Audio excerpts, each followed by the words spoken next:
काय कान फुटले काय काय जातस अण्णा आता देवळात लय दिवसात गेले नाही ना म्हणाल. काय होणार नाही देवळात जाऊन. आणि तुझं तो झील परत येऊचो नाही आणि इलोच तर जितो रवायचो नाही. तो देव माझ्या बंदुकीपासनं पण ते का वाचवू शकत नाही. अय अय गोळी घालीन त्याच्या डोक्याचे चिंदियो चिंदियो होतील.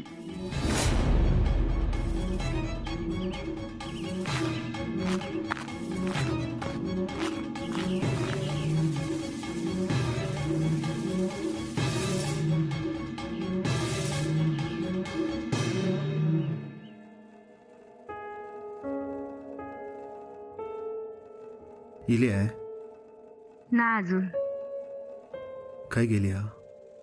मी उगाच तिका सोडले. तिच्या वांगडा जाऊ काय आता. अभिराम भाऊजी असत ना सोबत. त्याका काय कळतं. ती कैसर जाणार असली तरी अभिरामाच्या थांबवल्याने थांबणार हा काय. तुमका खरंच वाटता आई मुंबईत जायत म्हणान. तिने सांगितलं ना नाही जाऊचंय म्हणान मग नाही जाऊची. माधव गेल्यापासून बघते दिवस रात्र माधवाचं डोक्यात विचार चालू असतं. माधव जात असताना डोळ्यात पाणी नाही आणलं. माधवानं उमरं ओरडल्याने ही हायसर धाय मोकळून रडली. नंतर स्वतः सावरले फक्त आमका दाखवू. पण किती रात्र माधवसाठी रडून काढल्या तिचं तिकाच माहित. शेवटी आवस असा ती तिचं पोर खय एक असला ना तरी त्याच्या काळजीतच दिवस काढतात. पण घरासाठी मात्र खंबीर उभी राहतात. माधव भाऊजींचं पत्र इला ना तेव्हा घरातली बाई नाही आवस रडली. पण अण्णानं तिच्या रडण्याचा काही फरक पडणार तर नाही. त्यांच्यावर फरक पडू दे नको पण आईची माया काय कमी होची नाही. अण्णांका कळला तर तरी आई ज्या काय करतील ना आवस म्हणून बरोबरच असं. येत ना घराकडे. आवस म्हणून त्यांका तुमची पण काळजी असा नक्की. आई काय केलं असं.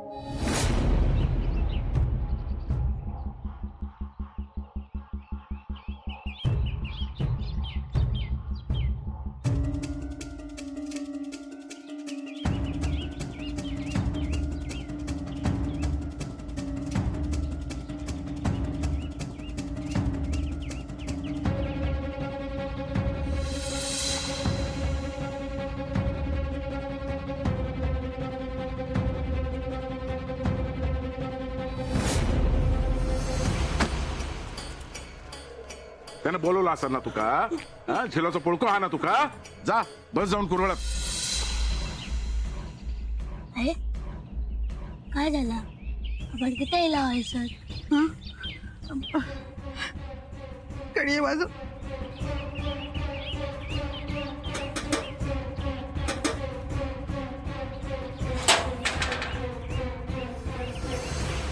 ताई तुम्ही या ना आत या. नको रवान दे. अभिराम बाळ ये या हो. या ना या या या ना या आत या बसा.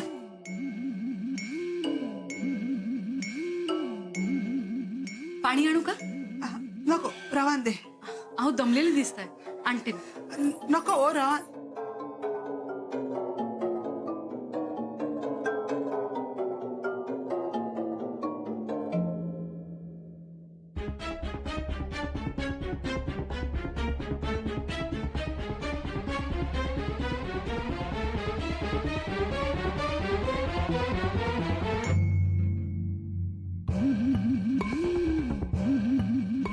खूप तहान लागली आहे वाटतं तुला.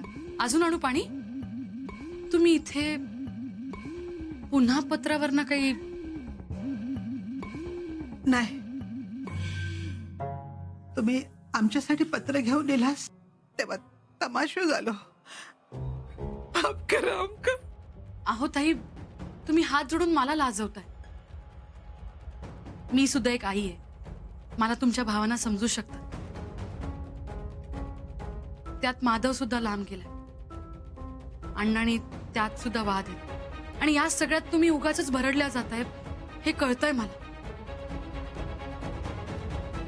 माधवची खूप आठवण येत असेल ना? वय म्हणूनच इले माका तुमची मदत भैया.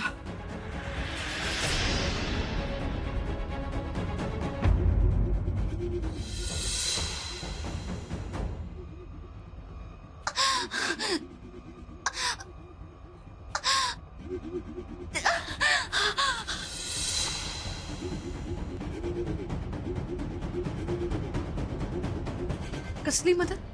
अहो माधव मुंबई काय असा काय करता काय हो माहित नाही.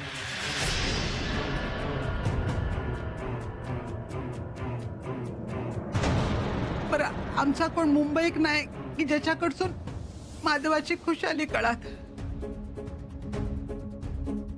मागच्या वेळेस पत्र येला त्याच्यावर पत्तो नव्हतो.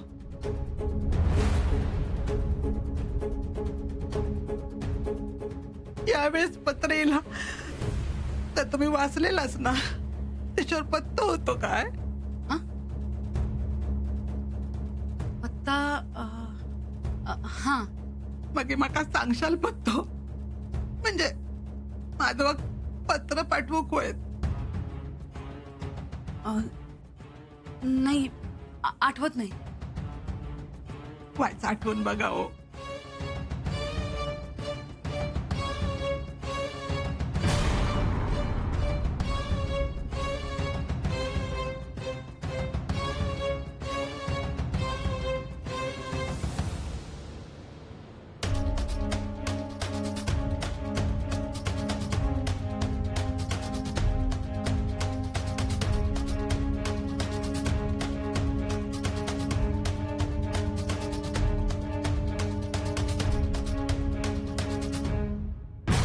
तो माझो झील नाही.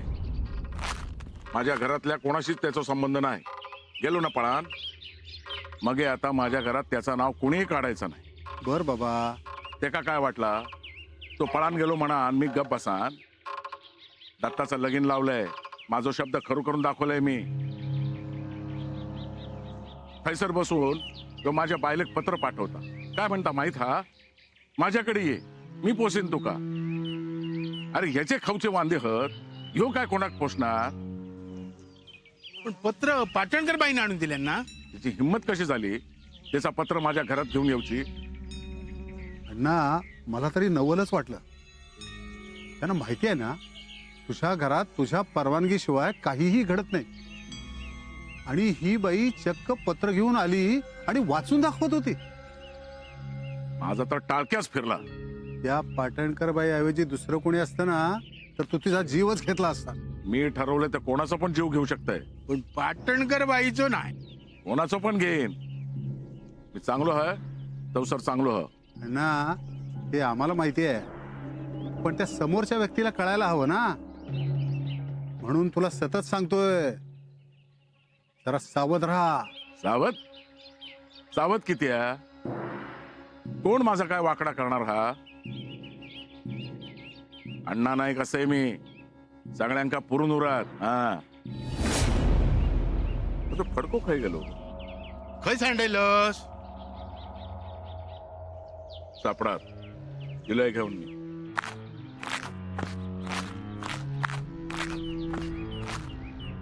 पाटणकर बाईन पत्र आणून दिल्या तर आपल्या पथ्यारच पडला. आता कळेल अण्णाला की बाई काय आहे ते.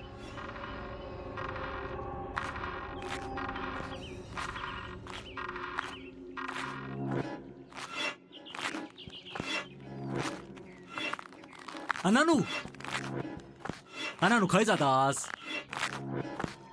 या वेळेक? आता तू ठरवणार. नाही अण्णानू आता मी कसा काय ठरवणार? तुम्ही जाशात ती वाट झाडूचं काम माझा असा. मग हे पाटणकराकडे जाऊची वाट झाडणार हस? वय तर तुम्ही म्हणशात तर तापन करीन मी. वय तुका कापून तुझा कातड्या वाटेवर टाकून त्याच्या वरसून चलान बाजूक राव. अण्णांनो बाकी घराकडे सगळं ठीक ना? नाही म्हणजे ठीकच असताला. घरोबा पण चांगलो जमलो हा ना? काय बोलतोस?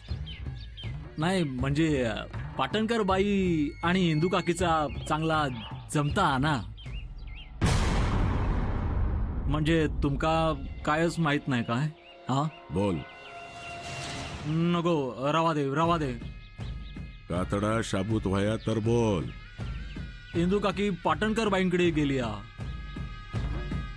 नाही म्हणजे मी बघितलंय म्हणून सांगितलंय तुमका.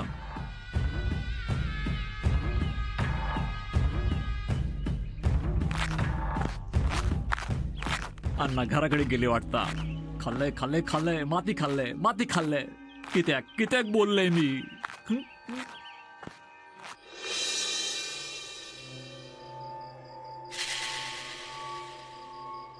अरे दत्ता, काय नाना? अरे इंदू खाय गेला हा तर अजून इला नाही अरे. असं कसा पाठवला तुम्ही ते का? नाना मी तिका लय समजावण्याचा प्रयत्न केला पण ऐकू कसं नाही. मुंबई जाऊक निघाली होती, नंतर म्हणा होती जाऊन येत आहे. अरे किती वेळ झालो हा? एवढं वेळ बाहेर राहणार नाही ता. आता अण्णा इलो तर काय होय त्या मी सांगा खोया का? होय ना, सकाळपासून तू राग असतो डोक्यात. आहे ना, लवकर येऊ खुई. मी बघून येत आहे. तुम्ही खैसर शोधला जाता तेंका? बघते गावात कोणाक तरी माहित असत.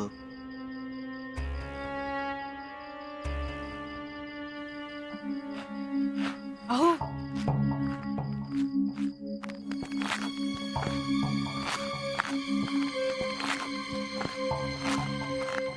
इंदू, इंदू,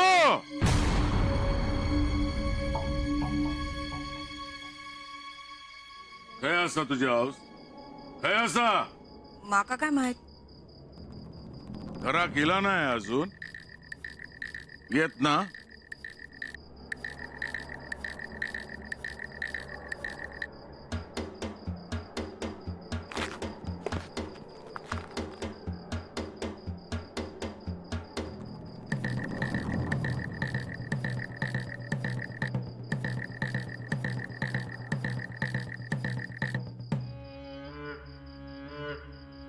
खयच बसते आता.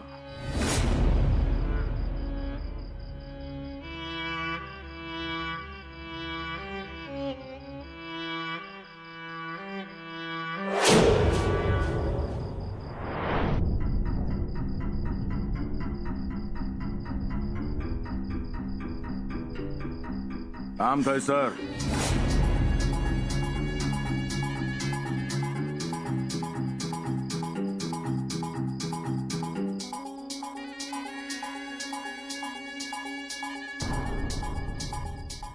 काय गेलो होतस? देवळात. काय? चुकला माझा. तुमच्याशी खोटं बोलले मी. पाटणकर बाईंकडे गेले होते माधवाचा पत्तो मागू.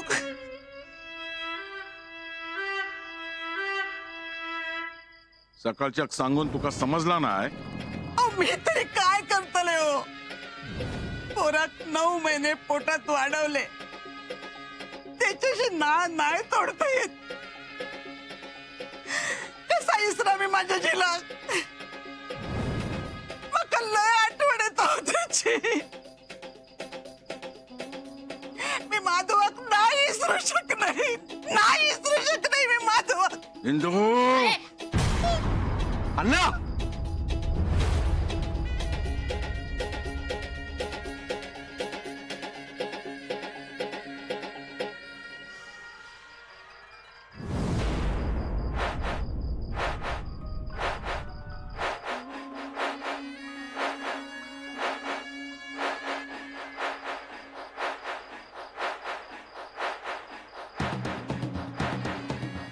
सरिता, दत्ता, अरे इंदू आत घेऊन चला बघूया आधी. चला.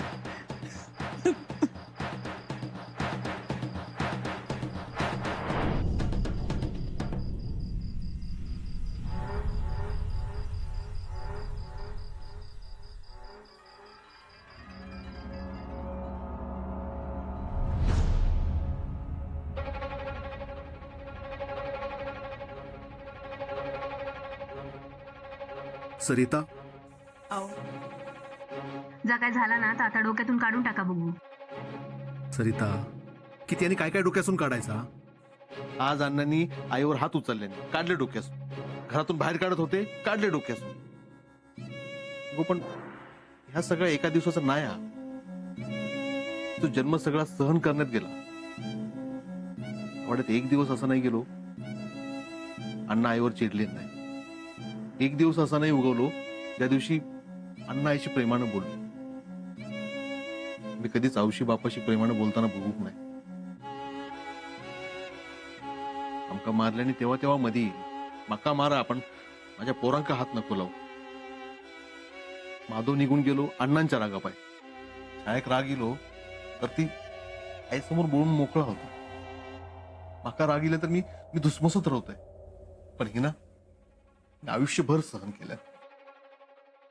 आज झाला आता उजाडला का विसरली. परत तयार सहन करू. अण्णांनी आई कधी नजरेसमोर बघितल्यानेच नाही. या सगळा सहन करण्यापेक्षा माधवाकडे गेली असती तर बरा झाला असता. त्या व्यापातून मोकळी तरी झाली असती. एका जिल्ह्यात सोडून दुसऱ्या जिल्ह्याकडे नाही जाऊची.